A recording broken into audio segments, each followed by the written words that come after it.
제가 연예인인 건 알고 계시죠? 네. 네. 네. 아니, 원래 받던 박수 소리가 있어가지고 이 정도 박수는 좀 만족이 안 되는데 아무튼 저는 대한민국에 딱 하나밖에 없는 소통 테이너 오종철입니다. 반갑습니다.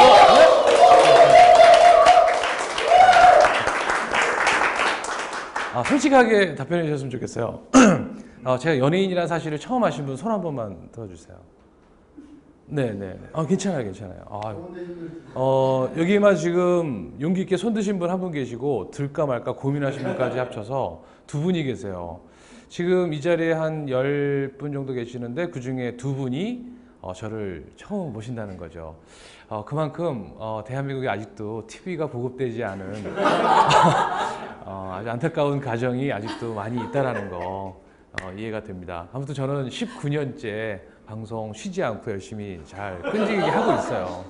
단지 여러분들이 즐겨보는 프로그램에만 나오지 않을 뿐이죠. 네. 이제 됐잖아요. 오늘부터 알면 됐잖아요. 네. 그러니까 여기서 느끼실 거는 내가 세상 다 모르고 살았구나. 내가 요만큼만 보고 살았구나. 이런 사람도 있구나. 저는 1996년에 SBS 공채 5기 개그맨으로 데뷔했습니다. 저는 누구랑 같이 데뷔했냐면 지상렬 씨, 그리고 심연섭 씨, 그 다음에 강성범 씨, 김준호 씨, 네, 그리고 이제 저 있었고, 그리고 또 이제 한 친구는 이제 안타깝게도 개그맨 생활을 그만두고 이제 압구정동에서 고깃집 하고 살고 있어요. 이렇게 남자 6명이 나름대로 300대 1의 경쟁률을 뚫고 이제 개그맨이 된 거죠. 저희는 들어가는 순간 다 스타 되는 줄 알았어요. 들어간 다음 날부터 모자 눌러 쓰고 다녔거든요. 알아볼까 봐. 근데 이제 여러분들 뭐 잘 아시겠지만 저희 동기들은 이제 개그맨으로서 이제 승승장구하고 있고 저는 이제 오늘 처음 본 연예인이 된 거죠. 그죠? 19년 지난 지금 저는 현재 이제 나이가 이제 43이 됐고요. 또 어느덧 이제 아들 셋을 키우는 아빠가 됐습니다. 아들 셋 낳으니까 정말 되게 많은 게 변하더라고요. 그래서 뭐가 가장 많이 변하나 봤더니 저의 곱디곱던 제 아내가 최근에 욕을 시작했어요. 입이 되게 걸어지셨어요. 아들 셋을 낳은 엄마는 두 가지 중에 하나의 역할을 선택하게 된대요. 수도자의 길을 갈 것이냐 아니면 장군의 길을 갈 것이냐. 근데 저희 아내는 장군의 길을 선택하신 것 같아요. 이렇게 이제 지금 9살, 7살, 3살이거든요. 3살은 아직 캐릭터가 안 나왔어요. 얘는 어떤 애인지 잘 모르겠어요. 그냥 걸어다니는 생명체인 것 같아요. 그냥. 근데 이제 9살, 7살하고 이제 딱지치기 뭐 이런 거 요즘 막 같이 놀아주잖아요. 그러면 막 이제 마루에서 논단 말이에요. 그럼 저희 아내가 저녁을 먹으라고 불렀나 봐요. 근데 남자들은 그 소리가 잘 안 들려요. 그죠? 저희가 아내의 말을 무시하는 거예요? 아니에요. 무시하는 거 아니잖아요. 우리는 단지 안 들릴 뿐이에요. 그러면 이제 저희 아내가 저 사람들이 못 듣는구나. 그러면 뭐 집이 얼마나 넓으면 넓겠어요.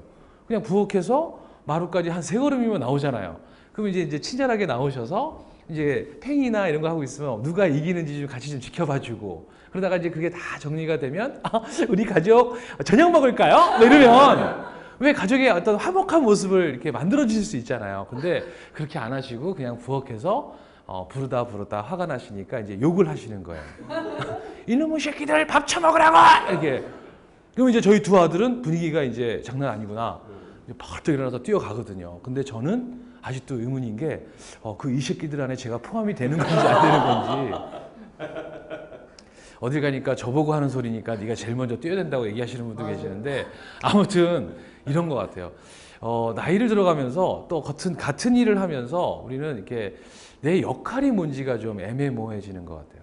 그러니까 내 역할이 확실하고 내가 뭘 해야 하는지 알면 사실 내가 어떤 일도 하고 어떤 행동을 할지가 딱 나오는데 내 역할에 대한 개념을 잘 못 세우니까 그 이제 행동도 애매해지는 거죠. 저에게는 이제 20년 가까운 세월 동안 안티팬이 한 명 계세요. 그게 누구냐면 우리 엄마예요.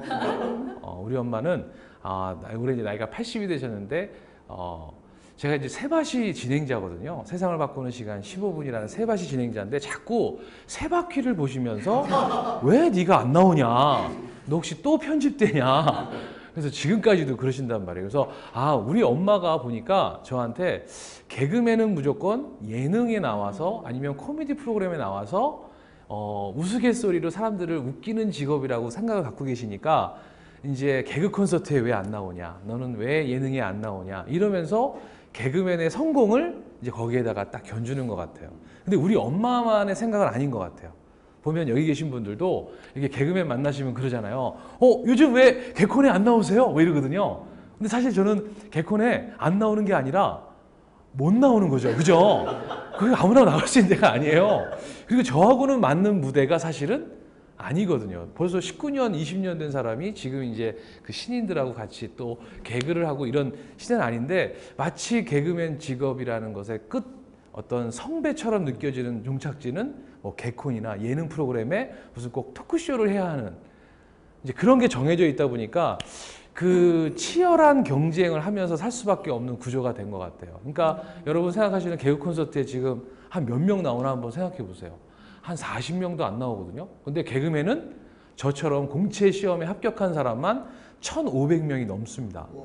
그럼 나머지 1,460명은 자기가 직업이 개그맨이라는 것 때문에 이제 그 개콘에 못 나간다는 게 그래서 나는 이 일 쪽으로 성공하지 못했어. 그러니까 이런 생각을 갖고 살게 되는 거죠. 근데 저도 한 19년의 개그맨 생활 동안 중에 한 15년은 그렇게 살았던 것 같아요. 그러니까 이렇게 산 거죠. 1,500명 중에 개그맨 중에 한 명으로. 그러니까 세상이 정한 개그맨이라는 직업적 틀 안에다가 나를 어떻게든 맞춰놔서 예를 들어서 이런 거예요. 야, 요즘 개그에서 개인기가 뜬대. 그러면 이제 개인기를 막 쫓아서 막 연습하는 거예요. 저는 사실 그 색깔이 아니거든요. 저 아무리 성대모사를 하려고 해도 안 돼요. 꼬리에요! 이거 하려고 안 따라요. 안 돼요. 안 웃겨요. 근데 그걸 해야 한다니까 저도 집에 가서 맨날 막 무슨 신문선 해설위원 연습하고 있고 말도 안 되는 막 이봉주 연습하고 있고 안 되잖아요. 근데 저는 그 색깔이 아닌데도 해야 된다는 생각에 밀려서 하는 거죠. 근데 그걸 주도하는 놈들을 이길 수가 없는 거예요. 또 어느 날 또 쫓아갔다고 생각했는데 그때 또 트렌드가 변해요. 이제는 무슨 뭐 리얼 버라이어티가 뜬다는 거예요. 오히려 이제는 자기의 진정성 있는 색깔로 나가야 된다는데 저는 개인기 연습하다가 내 목소리도 잃어버린 거예요. 야, 근데 또 그걸 주도하는 놈들을 이길 수가 없더라고요. 야, 그러니까 개그맨 오종철로 사니까요. 저는 거기에 그냥 순위 경쟁에 해야 되는 그런 사람을 사는데 4년 전에 오늘 뭐 길게 얘기를 말씀 못 드리지만 어느 순간 이렇게 된 거예요. 생각이. 개그맨 오종철이 아니라 오종철의 개그를 해보자. 네. 오종철의 개그를 해보니까 세상에 딱 하나밖에 없는 옥리원. 저만 할 수 있는 개그를 이제 알게 된 거예요. 이렇게 정의할 수 있는 거예요. 보통 개그맨이라는 직업 아까 제가 정의 내드렸잖아요. 예능이나 코미디 프로에 나가서 뭐 우스갯소리로 사람을 웃기는 직업이라고 정의 내린 거에 맞췄던 삶을 저는 이제 딱 생각을 반쪽으로 바꾼 거예요. 아니 특히나 대한민국 분들이요. 우리 웃음에 인색한 거 아시죠? 그죠? 우린 마술도 보면 그냥 즐기면 되는데 꼭 마술을 어떻게 저걸 했을까? 막 그러니까 즐기지 못하고 그걸 해법을 하려고 그래요. 마찬가지예요. 웃으면 되거든요. 근데 다들 그래 한번 웃겨봐라. 내가 그렇게 웃음이 해픈가? 너 나 웃기면 너는 정말 대박 나는 거야. 넌 진짜 웃긴 거야. 막 이런 걸로 다. 그래서 왜 이렇게 안 웃으세요? 그랬더니 웃을 일이 있어야죠. 이러시더라고요. 그래서 저는 그때 그러면 오종철의 개그는 세상에 웃을 일을 만드는 사람. 네. 웃을 일을 만드는 거에 이제 제 인생의 소명이랄까? 제 신념이 딱 만들어진 거예요. 그래서 저는 그때부터 웃을 일이 뭐가 있을까를 찾아다니기 시작한 거예요. 자, 이런 거. 여러분 웃을지 안 웃을지 한번 고민해 보세요. 나는 내 능력의 한계를 만났다고 생각했어요. 근데 어느 날 나에게서 또 다른 가능성을 만났어요. 이 사람은 웃을까요? 안 웃을까요? 웃죠. 와, 나한테도 이런 매력이 있었어? 와, 나한테도 이런 능력이 있었어? 웃죠. 자, 똑같은 일을 한대요. 근데 어떤 사람은 그 일을 먹고 살기 위해서 하는 거예요. 근데 어떤 사람은요, 그 일을 하는 신념과 소명을 찾은 사람들이 있어요. 이 사람은요, 돈으로도 그걸 따지지 못해요. 그 일을 할 때 그 사람은 웃으면서 할까요? 울면서 할까요? 웃으면서 하죠. 그 다음에 태생적으로 자기는 가난한데요, 나누면서 사는 분들이 있어요. 그러니까 어떤 사람은 내가 돈을 벌어서 나눌 거야. 그러면서 그걸 미루는 분들이 있어요. 그죠? 우리가 즐거움이나 행복도 미루는 것처럼. 근데 어떤 분들은요, 자기가 지금 남들이 봤을 땐 저 사람을 오히려 도움을 받아야 되는 분인데 그분은 살면서 나누는 분들이 있어요. 그러면서 그분들은 웃으면서 사시는 거예요. 대한민국에 이 세상에 이렇게 웃을 일이 많은데 사람들은 웃을 일이 없다라고 생각하시는 거예요. 그래서 저는 그때부터 세상에 웃을 일, 그래서 저는요, 오종철의 개그 안에서 우리는 일을 바꾸잖아요. 그러니까 이 일을 하다가 내가 뭔가 한계를 만나면 내가 이 일을 잘못 선택했나? 그래서 또 직업을 바꿔요. 맞아. 그러니까 대한민국 사회가 그래요. 이래서 이런 거예요. 내가 글을 써봐야지. 그래, 나는 그러면 작가가 돼야겠다. 그러면 문창과부터 편입을 준비해요. 그죠? 그러니까 꼭 문창과를 나와야 내가 글을 쓸 수 있다고 생각해요. 오히려 예를 들어서 컴퓨터공학과를 전공한 어떤 여학생이 저한테 찾아서 실제로 자기는 이번에 편입 준비한다는 거예요. 작가가 자기한테 맞는 것 같다고. 그래서 제가 그 친구한테 그랬어요. 아니 그러면 네가 컴퓨터를 제일 잘하는 작가가 될 수 있지 않겠냐. 그럼 너는 IT 전문 칼럼니스트가 되면 되지 않겠냐. 그럼 실제로 뉴욕타임즈에 데이빗 포그라는 사람이 있거든요. 그 사람은 우리나라의 삼성 갤럭시 탭을 전 세계에 알려준 사람 중에 한 명이에요. 그러니까 그 사람의 IT 전문 지식과 글쓰기가 재능이 만나면서 그 영향력을 뿌릴 수 있는 세상에 딱 하나밖에 없는 사람이 될 수 있는데 우리는 자꾸 그 안에 가서 치열한 경쟁을 하려고 하는 거죠. 그러면서 이걸 바꾸는 거예요. 그래서 저는 아까 제가 역할 얘기를 시작했지만 일을 바꾸는 게 아니라 내가 똑같은 직업을 가졌지만 그 일 안에서 나의 역할을 늘리는 사람이 진짜 세상을 재밌게 사는 사람인 것 같아요.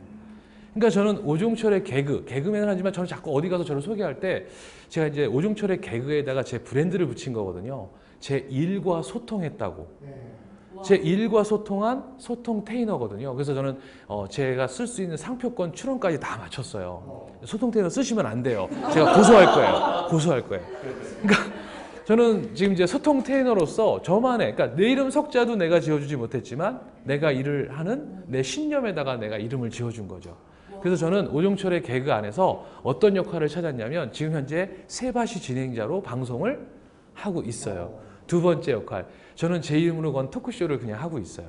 그래서 오종철의 톡쇼, 오톡쇼를 만약에 제가 연예인으로서 토크쇼를 한다면 이런 진행 과정이 있어야 되겠죠. 떠야 되겠죠. 근데 떴다고 해서 될 수가 없어요. 지금 현재 토크쇼 진행자들이 각종 사건 사고에 연루가 돼주셔야 돼요.